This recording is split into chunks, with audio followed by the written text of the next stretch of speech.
So welcome back students. Civics Unit 2 Central Government பார்த்துட்ருக்கோம். Last video we have discussed about President, powers and functions of President, his election method, his qualification, and the general introduction of the Union Executive, Union government, how the central government is governing on the method and structure பார்த்தோம். And then president பத்தி in detail we have discussed. In this video we are going to discuss about vice president. So presidentக்கு அடுத்தபடியாக மிக முக்கிய பொறுப்பில் இருக்கக்கூடியது vice president, துணை ஜனாதிபதி அப்படி சொல்லுவோம் தமிழில்.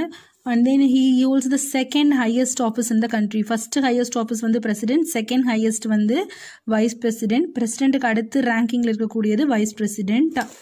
And then Indian constitution வந்து பார்த்தீங்கன்னா நம்ம நிறைய கண்ட்ரீஸ்லேருந்து நிறைய கண்ட்ரீஸ் we have நிறைய constitution methods we have borrowed. So அதில் இந்த vice president system we have borrowed it from American system. அது article 63ல நமக்கு இந்த vice president பற்றின விஷயங்களை they have told clearly in the constitution. அடுத்து இவருடைய qualification same as president.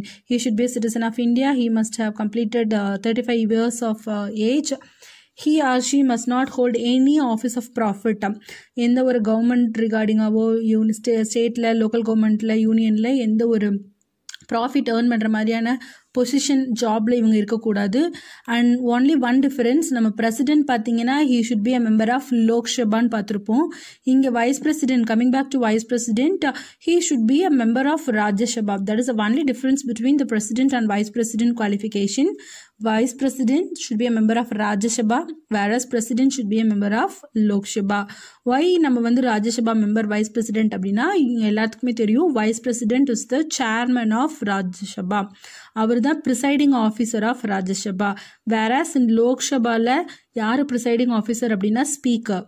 நமக்கு Rajya Sabhaல presiding officer யாருன்னா chairman யாரு அப்படின்னா Vice President. ஸோ அதனால அவர் மெம்பர் ஆஃப் Rajya Sabhaவா கண்டிப்பாக இருக்கணும். That is the major qualifications that should be possessed by vice president. And then his election, same as president, he also will be elected indirectly, not direct method. President வந்து நம்ம தேர்ந்தெடுக்க போகிறது இல்லை, electoral college members தான் will be elect that president. Same way article 66 படி நம்ம wise பிரசிடென்ட்டையும் indirect election மூலியமாக தான் அவங்களை தேர்ந்தெடுப்பாங்க. He's term of office is also for 5 years. அவரோடதும் பதவி காலம் 5 வருஷம் தான். And then he can also eligible to resignate. அவரே விருப்பப்பட்டார்னா ரிசைன் பண்ணிக்கலாம். இன்கேஸ் அவர் இறந்துட்டாங்க அப்படின்னாலோ வேறு ஏதாவது இம்பீச்மெண்ட் முறையில் இவரையும் ரிஜெக்ட் பண்ணிட்டாங்க அப்படின்னாலும் ரீஎலெக்ஷன் வச்சு வேறு வைஸ் பிரசிடென்ட்டை நம்ம தேர்ந்தெடுக்கலாம். ஸோ அந்த டைம் பீரியட், அந்த ப்ராசஸ் முடிகிற வரைக்கும் யார் வந்து ராஜ்யசபாவோட சேர்மனாக இருப்பாங்க அப்படின்னா டெப்டி சேர்மன் வந்து இவருடைய ஆப்சன்ஸில் deputy chairman will be the chairman of Rajya Sabha. He act as a chairman of Rajya Sabha இவரோட in the absence of vice president. So அதே தான்.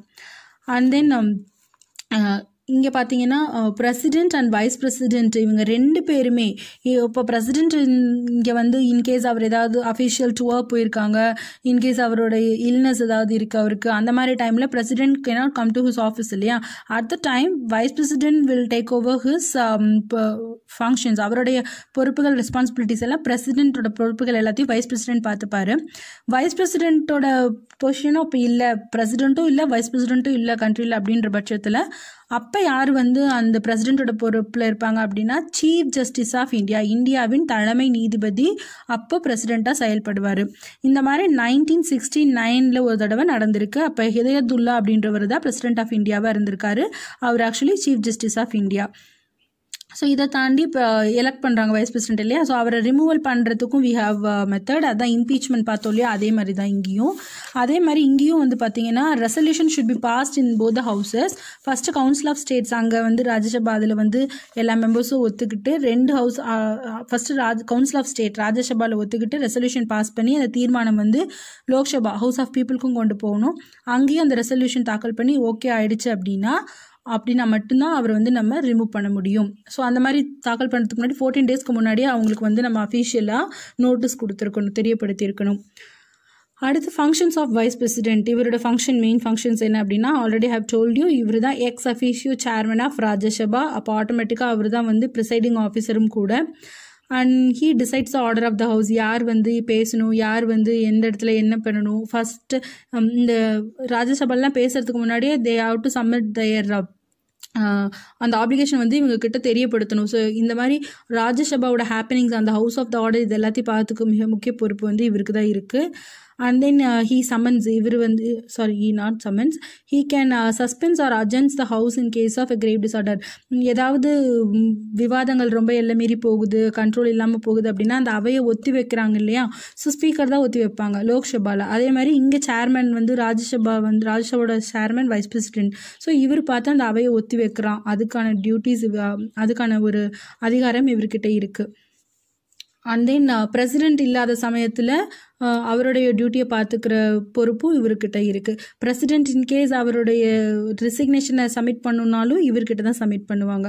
ஸோ அந்த மாதிரி பிரசிடெண்ட் இல்லாத அப்போது அவர் இன்கேஸ் ரிசைன் பண்ணிட்டாங்க, இன்கேஸ் நேச்சுரல் டெத் பிரசிடெண்ட்டுக்கு ஏற்பட்டுருச்சு அப்படிங்கிற பட்சத்தில், அப்போ கண்ட்ரியில் பிரசிடெண்ட் இல்லாதப்போ இவர் வந்து வைஸ் பிரசிடெண்ட் தான் பிரசிடெண்ட்டாக இருப்பார் for a maximum period of 6 months, not more than that. அதுக்குள்ளே ஒரு நியூ பிரசிடெண்ட் எலெக்ட் பண்ணணும். ஸோ அடுத்து பார்த்தீங்கன்னா ஆர்டிகல் 100 ஆஃப் கான்ஸ்டியூஷன் பற்றி சொல்லியிருக்காங்க. இன்கேஸ் நமக்கு வந்து இந்த பில் வந்து ராஜ்யசபா லோக்சபாலாம் பாஸ் பண்ணுறாங்க இல்லையா, அந்த மாதிரி ராஜ்யசபாவில் ஏதாவது ஒரு பில் பாஸ் பண்ணும்போது ஓட் பண்ணுவாங்க மெம்பர்ஸ் எல்லாம், அங்கே இருக்கக்கூடிய மினிஸ்டர்ஸ் எல்லாம் ஓட் பண்ணுவாங்க.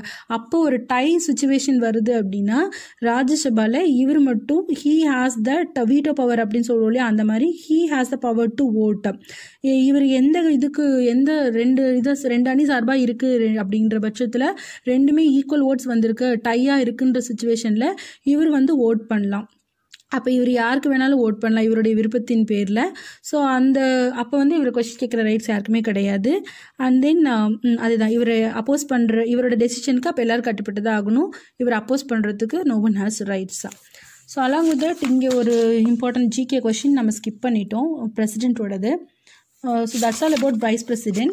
இங்கே லாஸ்ட் செஷன் வீடியோவில் we have skipped this.